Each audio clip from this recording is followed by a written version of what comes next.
उतरना।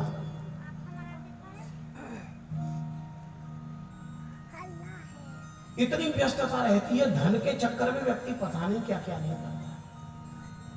ये छोटे शहरों में तो फिर भी थोड़ी सी राहत है, जो समय तो है आपके पास बैठे हो। हम कई बार एक सही घटना सुनाते हैं अपने जीवन की। हम मुंबई गए,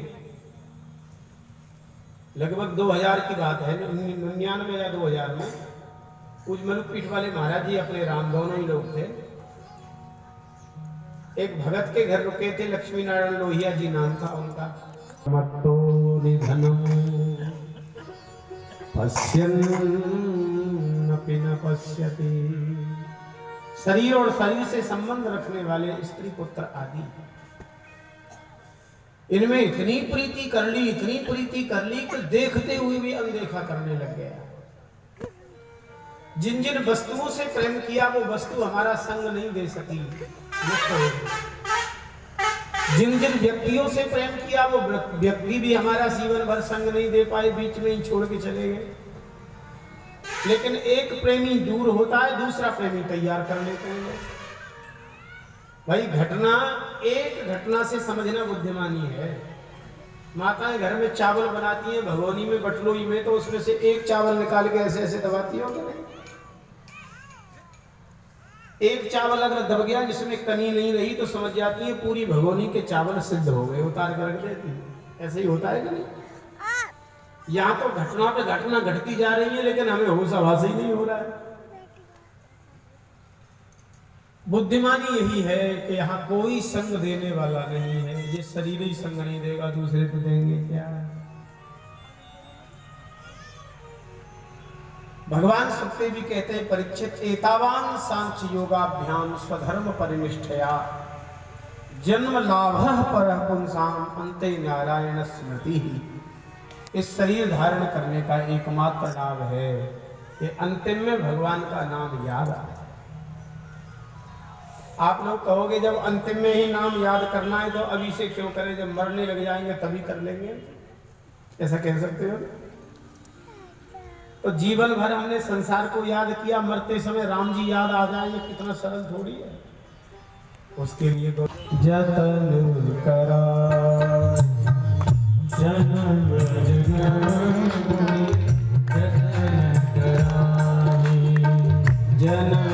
जन्म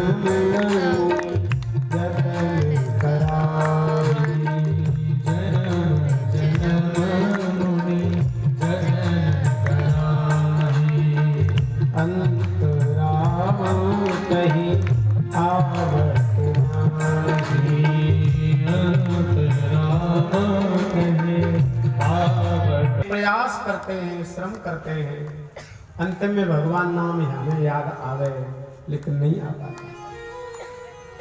आप लोग कहेंगे जब मुनियों को भगवान का नाम अंतिम में याद नहीं आ पाता तो हमें कैसे आ जाएगा? फिर क्यों समय बर्बाद करें हम अपना माला लेकर? उसके लिए भगवान ने आदि पुराण में कहा है, जिसने पूरा जीवन भगवान का नाम लेते लेते बिताया होए, किसी कारणवशात वह मेरे नाम को भूल जाए तो भगवान उस भक्त के नाम का स्मरण करते हैं और उसे अपने पास बुला लेते हैं। एक सही घटना वृंदावन की सुनाएं आपको। एक गौड़ीय संप्रदाय के बंगाली संत थे, उन्होंने 3 लाख नाम जप करने का संकल्प ले रखा था। 3 लाख नाम रोज लेते थे, साधना करते थे।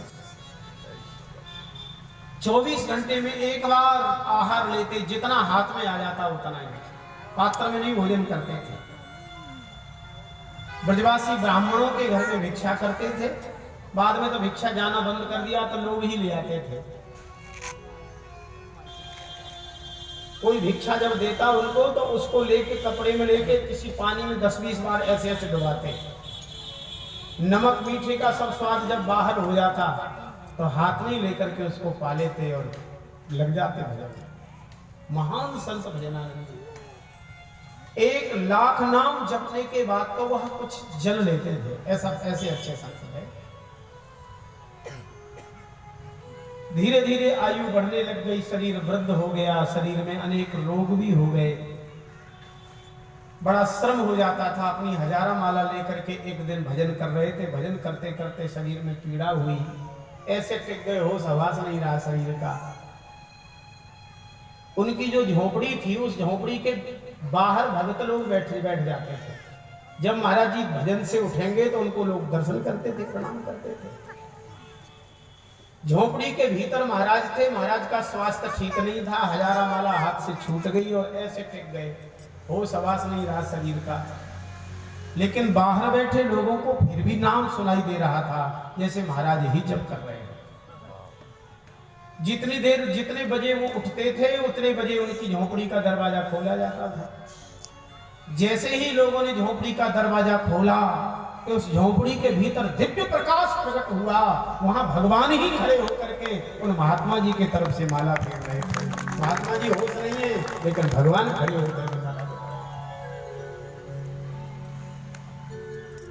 भगवान के नाम का जिसने आश्रय जीवन भर लिया है वो कदाचित भूल भी जाएगा ना, तो भगवान को नहीं भूलेंगे ना। हमारी तो भूलने की आदत है, भूल जाते हैं हम लोग, लेकिन हमारे ठाकुर जी की भूलने की आदत नहीं है।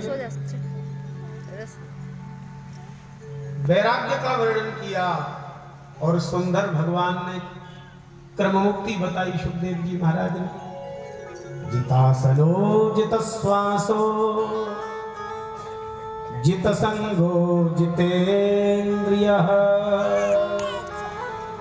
स्थूले भगवतो रूपे मनः संधारये दिया। परीक्षित, पहले तुम आसन को जीतिए, क्योंकि 7 दिन बैठ के कथा सुनी है। देखिए, आसन से संबंध भगवान के ध्यान का और जप का कर ले, कभी ऐसे कभी भागवत जी की तरफ कर ले। अब क्या करें, विचारों को नहीं अभ्यास बैठने का, तो हम नहीं बैठ पाते। कई बार तो लोग कहते हैं महाराज फिर कुर्सी पे ही अनुमति दे दो। हमने कहा खूब अनुमति है, सोफा लगा लो और बैठ जाओ, कम से कम कथा में तो बैठो। नहीं है अभ्यास लोगों को बैठने का। देखिए, आसन की सिद्धि भी बहुत आवश्यक है। हमने बाल्यकाल से हम बड़ी 9-10 साल की आयु में साधुओं में आ गए। एक से एक संत देखे हमने बैठक वाले, जिनको सिद्ध आसन था। हमारे पूज्य पहाड़ी बाबा जिनके चरणों में बहुत लंबे समय तक हम रहे, 19-20 घंटे तो आम बात थी रोज बैठने की। रोज बैठने वाली बात कर रहे हैं 20 घंटे। ऐसे भी संत हमने देखे जिनका आसन लगा तो 48-50 घंटे तक आसन खोला ही नहीं, और वो महात्मा तो आज भी मौजूद है। इन महात्माओं को आसन की सिद्धि होती है, इसलिए खूब भजन में इनकी प्रवृत्ति भी होती है। कभी आप प्रयास करना, हम कहते हैं 2-4 घंटे नहीं, कभी 10 मिनट ही आसन लगाना, केवल 10 मिनट, और 10 मिनट आसन लगा के ध्यान लगाने का प्रयास करना, तो देखना थोड़ा थोड़ा प्रयास आपका सफलता की तरफ बढ़ेगा। और आसन आपका स्थिर नहीं हो ना, चाहे ऐसे बैठो ऐसे बैठो, लेट जाओ, आसन नहीं लगेगा, न ध्यान लगेगा। तुम्हें लगातार 7 दिन तक कथा में बैठना है, इसलिए पहले आसन को जीत लो। अच्छा, आसन का संबंध श्वास से। जिसका आसन दृढ़ होता है उसकी श्वासों की गति स्वाभाविक रूप से कम हो जाती है। जैसे आप बैठे हो ना बढ़िया से नॉर्मली तरीके से, 1 मिनट में जितनी श्वासें इस समय आपकी चल रही होंगी ना, आप उठ करके तेजी से चलने लग जाओ, उतनी ही देर में आपकी श्वासों की संख्या तत्काल बढ़ जाएगी। अनुभव कर लेना। और